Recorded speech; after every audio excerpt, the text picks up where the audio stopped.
एक दिन हजरत मोहम्मद मुस्तफ़ा सल्लल्लाहु अलैहि वसल्लम जंगल के करीब से गुजर रहे थे। आप सल्लल्लाहु अलैहि वसल्लम ने देखा कि एक यहूदी शिकारी ने एक हिरण को बांध रखा है। जब हजूर सल्लल्लाहु अलैहि वसल्लम करीब गए तो हिरण रो पड़ी और अर्ज करने लगी, या रसूल अल्लाह, आज सुबह मैं अपने बच्चों को छोड़कर खुराक की तलाश में निकली थी, मगर इस यहूदी ने मुझे पकड़कर बांध दिया। सुबह से अब तक कैद में हूँ। मेरे छोटे छोटे बच्चे हैं जिन्हें मैंने दूध नहीं पिलाया। उन्हें मेरी कमी महसूस हो रही होगी। उनके गले प्यास से सूख गए होंगे। या रसूल अल्लाह, मेरी मदद फरमाइए, मुझे इजाजत दिलवाइए कि मैं जाकर अपने बच्चों को दूध पिलाऊं। हिरण्य की दर्द भरी फरियाद सुनकर रसूल अल्लाह सल्लल्लाहु अलैहि वसल्लम की आंखें नम हो गईं। आप सल्लल्लाहु अलैहि वसल्लम ने शिकारी से फरमाया, ऐ यहूदी, तूने इस मासूम हिरण को क्यों बांध रखा है? यहूदी ने जवाब दिया, मैंने इसका शिकार किया है। जंगल के जानवरों का शिकार जायज है, इसलिए मैंने इसे बांधा है। नबी करीम सल्लल्लाहु अलैहि वसल्लम ने फरमाया, क्या तू नहीं देख रहा कि यह एक माँ है? इसके थन दूध से भरे हैं।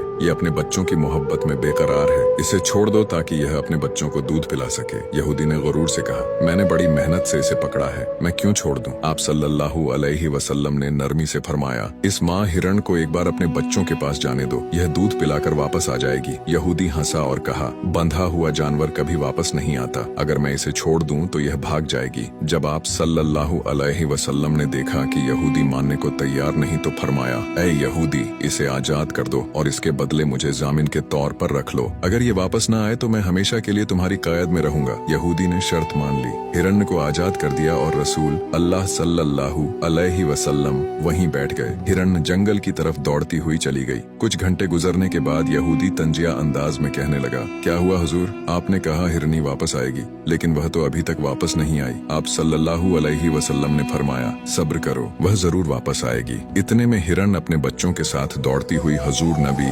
अकरम सल्लल्लाहु अलैहि वसल्लम के पास आकर बैठ गई। यहूदी शिकारी यह देखकर हैरान रह गया। यह देखकर यहूदी रो पड़ा और बोला, या रसूल अल्लाह सल्लल्लाहु अलैहि वसल्लम, जैसे आपने इस हिरण को मोहलत दी, मुझे भी मोहलत दे दें ताकि मैं भी अपने बच्चों समेत आपके दर का गुलाम बन जाऊं। सुभान अल्लाह। फिर वह कलिमा पढ़कर मुसलमान हो गया।